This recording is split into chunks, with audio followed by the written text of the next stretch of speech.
Hello beautiful, thank you so much for being here. If you are new, welcome, and if you love this info, please subscribe. I'm Cody, the founder of Montarbo Skincare, always here to help you have the most healthy, glowing, and gorgeous skin. And in today's video, I want to talk to you about how to brighten your skin with multiple agents so that you can get just the most beautifully even skin tone that you want, and so that you can not lose hope or faith in the process of brightening your skin, because often this is what I see on a lot of clients is they start to lose faith and hope in products and their skin and not think that they can ever get it brightened or really get it to the level that they want. So the first thing I want to tell you is that pigmentation is a bitch, and it is something that you're going to have to maintain and manage if you are prone to it.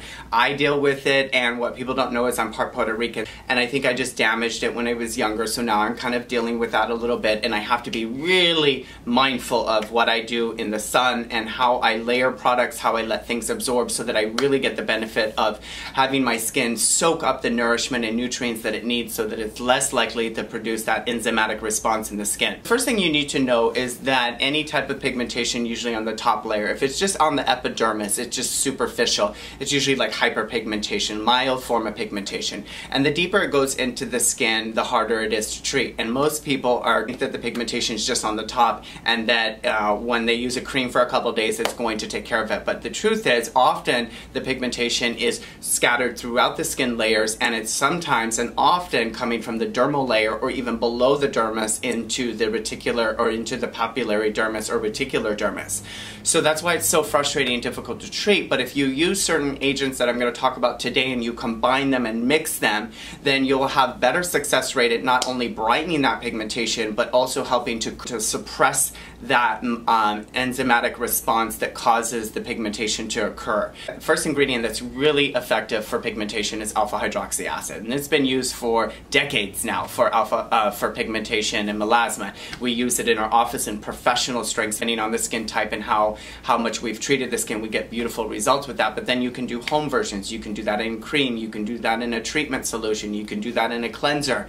And the more consistent you are with that exfoliation, that will also allow any other pigment products to travel deeper into the skin.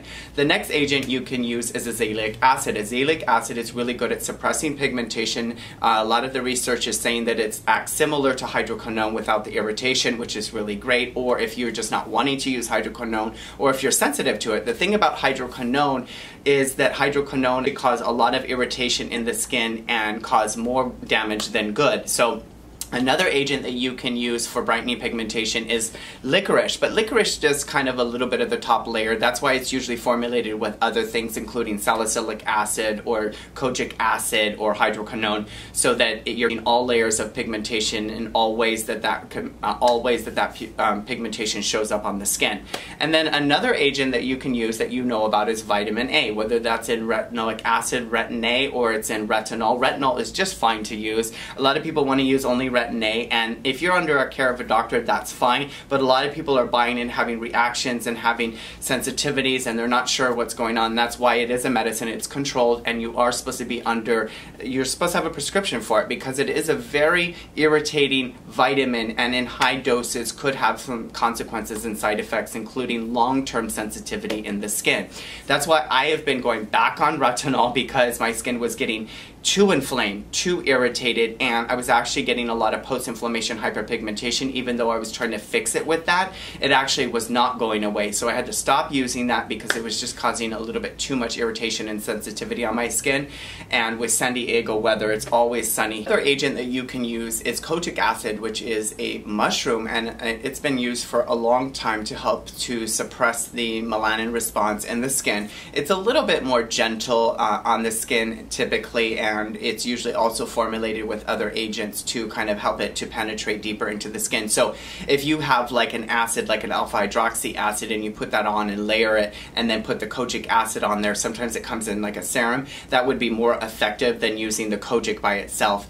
And then of course there's always vitamin C. To be careful of the formulation, but vitamin C is a powerful agent that heals the skin, gives it a lot of nutrients, and helps it less likely to produce pigmentation, because it's a powerful antioxidant that kind of shields your skin when it's out getting UV light. Vitamin C typically in a good formulation will penetrate into the skin, sometimes often helping with collagen stimulation, but it helps to not only brighten the top layer, but it helps to strengthen the top layer of skin so that it starts to to create this even youthful, healthy looking glow on the skin. And then when you use vitamin C with other agents like retinol or retinoic acid or hydroquinone or alpha-arbutin or anything else, it will actually make that work much better. So I always recommend that you put the vitamin C first and then let it fully absorb and then put on your brightening agent, and it will help to penetrate into the skin a little bit deeper. Anyway guys, I know I said a lot. If you have any questions about brightening agents that you can use for pigmentation, then feel free to ask them below this video. And remember to always stay gorgeous, and I will see you soon in a new video. Bye bye.